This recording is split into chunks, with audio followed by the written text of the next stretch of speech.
At nagkayayaan nga kami ng aking daddy Kes na kung saan ay talaga namang i-experience namin ng McDonald's Alicia branch dahil nga nung first day nito ay talagang blockbuster at hindi kami nakapasok sa haba ng pila. Kaya naman pagdating namin dito ay dali-dali kaming pumasok. Kaso nga lang ang bumungad dito ay wala pa daw silang chicken. It takes 30 minutes. Gutom na nga kami dyan. Kaya nagdiretso na nga kami dito sa may Jollibee Alicia na kung saan ay dito talaga yung sanay namin. Dito pa nga lang sa labas ay talaga namang nakangiti na si Jollibee to welcome us.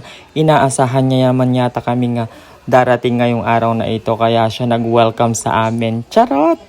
At umorder na nga kami at unexpected meron kami nga naging guest sa ating vlog na kung saan ay mabibigla ka talaga. Ito ang aking first baby sa Palayan Region High School. Ang aking baby kesa na si Angela Sakman.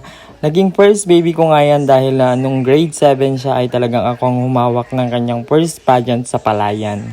Sobrang bata pa talaga niya noon pero tignan niyo naman ngayon na napakalakas ng kanyang confident. Wala siyang pakialam sa maraming tao talaga naman.